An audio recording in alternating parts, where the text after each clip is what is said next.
Honfitársaim, innen túl a határainkon, kedves barátaim! Az idén könnyebb szívvel kívánok hazánknak és polgárainak boldog új esztendőt, és felszabadultabban tolmácsolom a hazai jó kívánságokat is a határainkon túlélő magyaroknak, mint tavaly előtt, vagy az azt megelőző esztendőkben. Akkoriban inkább a bizakodás és a remény sugallta a szavaimat. Ma kétségkívül tiszteletet parancsoló eredmények. Számomra, bár efelől soha semmi kétségem nem volt, már bizonyosság, hogy van jövője annak az országnak, amelynek népe nem pusztán eltűri a megpróbáltatásait, de tehetségével, szorgalmával, bölcs türelmével formálni is képes a sorsát. Amíg jelenünk szerény magaslatáig eljutottunk, csalódások sora, temérdek keserűség kísérte utunkat. De ez akkor is magaslat. Innen már vissza tudunk tekinteni, kritikus és önkritikus szemmel távolabbra is. Két gyilkos és hiába való háborúra, romokra és halottak tömegére. Országcsonkításra, vörös és fehér terrorra. Álomvárak építésére.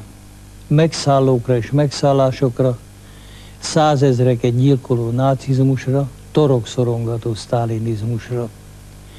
Eltaposott forradalomra és megtorlásra, kudarcos újrakezdésekre, reményszikkasztó araszolgatásra újra meg újra.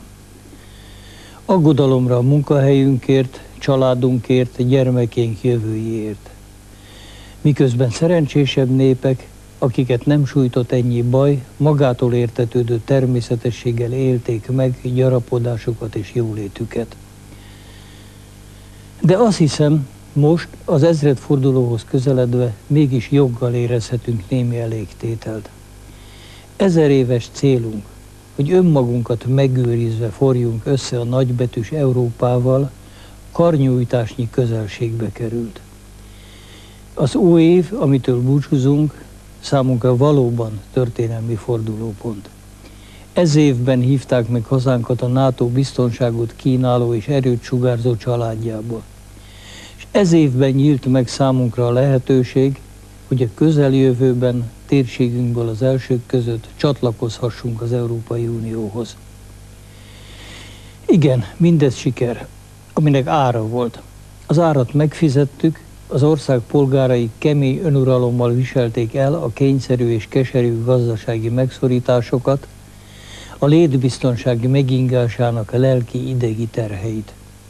Az ő érdemük, hogy térségünkben ma a mi hazánk gazdasági és politikai rendje a legszilárdabb. Hogy 1997-ben a legderőlátóbb becsléseknél is jobban apadt az államadósság és kevesebb az államháztartás hiánya. Az ő érdemük, hogy gazdaságunk megáll a talpán, iparunk termelékenységének és termelésének, árukivetelének növekedése, a külföldi működőtőke beáramlása felülmúlja, még az olykor kincstári optimizmusnak bélyegzett várakozásokat is. Mert rajtuk, a polgárok helytállásán, szakmai hozzáértésén állt vagy bukott az ország jövendőt termő nemzetközi megbecsülése. Ez a hallgatag országépítés mindvégig komoly viharoktól mentes belpolitikai erőtérben zajlott. És a valóságot soha szem elől nem tévesztő külpolitika támogatta. Ami megteremtette a más országokkal, kivált a szomszédainkkal folytatott együttműködés javulásának, vagy legalábbis a javulás lehetőségének feltételeit. És megkönnyítette, vagy legalábbis megkönnyítheti a határainkon túlélő magyarok helyzetét és életkörülményeit. Aminek érdekében erkölcsi kötelességünk, hogy velük egyetértve minden tőlünk telhetőt elkövessünk. Honfitársaim, az újévi kötelező számvetés idején sikereink tudatában sem feledkezhetünk meg terhes örökségünkről. Gazdaságunk kezdődő fölívelésének hatását az ország polgárainak jó része még nem érzékeli, mert nem élheti meg személyes sorsának javulásaként.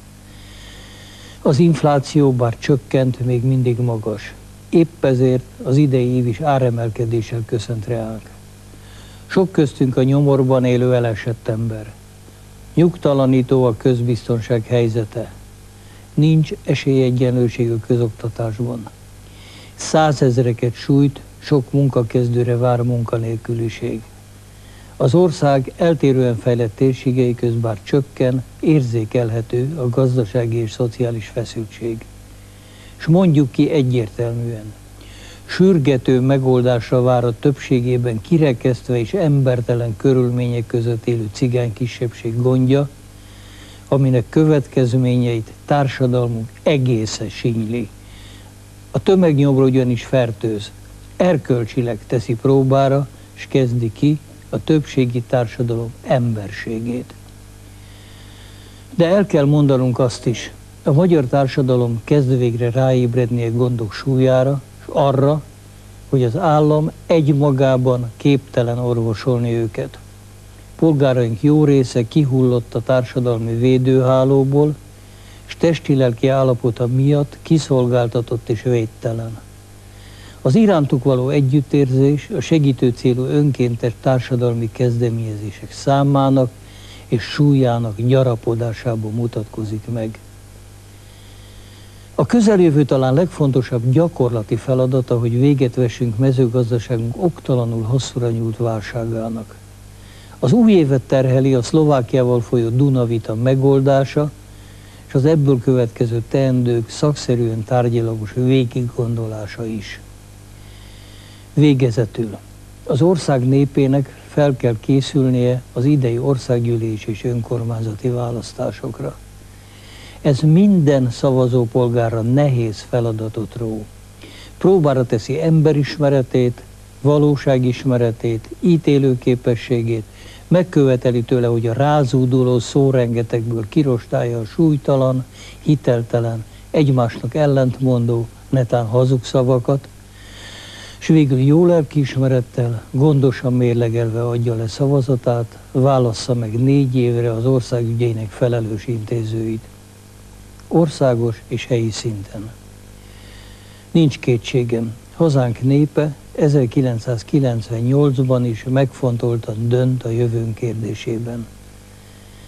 Ehhez és a mindennapjainkhoz kívánok most mindannyiunknak erőt, egészséget.